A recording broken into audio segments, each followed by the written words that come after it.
Welcome to part 2 of this series. Make sure to check out part 1 if you haven't. I hope you enjoy. Chaos was soon to happen once the four arrived at Walmart. Loud giggles and laughing could be heard by other customers within a 7-aisle radius. The four were surprised that they haven't gotten kicked out yet. Honestly, Hanamaki, put the box of cream puffs down, Iwaizumi said, trying to sound sternly yet obviously holding back a laugh.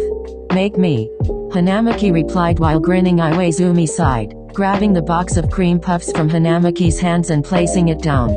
We already have 8 boxes in our carts. I doubt Oikawa will be able to afford to buy any more.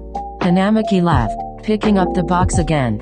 Which is exactly why we should put another box into the cart. Speaking of Oikawa though, you both seem pretty interested in each other. Huh? Hanamaki teased, making Iwaizumi blush a little. Iwaizumi was quick to deny it though, which ended up just making himself more obvious that he likes the brown-haired male. I'm not interested in him, and I doubt that he's interested in me anyways. He just seems like the type of person to naturally have a flirty personality. Iwaizumi, I've only known him for like 2 hours and it's so obvious he likes you and you like him. Honestly, it's the perfect night to confess to him. Iwaizumi knew he couldn't get out of this, no matter what he said or did. He contemplated for a while about actually confessing, until he decided to speak again with a huge blush spread across his face.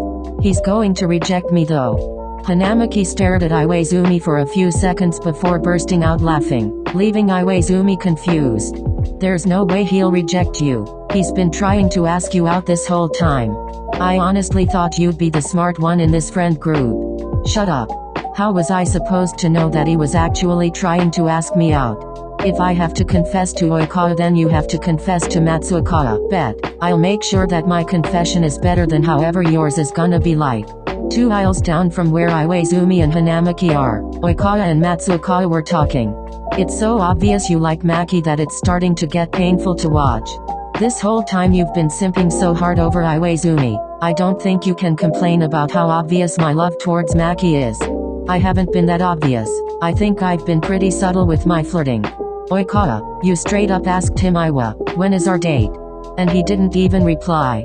Matsuhana said while laughing. While Oikawa pouted, they continued to walk down the aisles, keeping a comfortable silence before Oikawa began talking again. How about you and me properly confess to them tonight? I know a park around here that would be perfect. Matsuhana looked at Oikawa and paused. He thought for a moment before speaking. We've only known each other for like 2 hours. Oikawa, isn't it too early for that? Probably, but you two seem to have a connection, you know? Don't worry, Matsun, it'll work out. Oikawa gave him a wink and flashed his signature peace sign, in which Matsuhana sighed. They finally reached the aisle where Hanamaki and Iwaizumi were, waving at them to signal that they were here. Oikawa took a glance at the cart, gasping at the amount of items in the cart. Iwa, just because I'm the only one who brought a wallet doesn't mean we should go all out and spend all my money on snacks and stuff. Sorry Trashikawa, but I'm not the one you should be blaming. We got you the milk bread you wanted though. Iwaizumi responded, sending a glance over to Hanamaki. Oikawa followed his glance, sighing loudly once he realized who Iwaizumi was referring to. Maki. How are we supposed to finish this by tonight?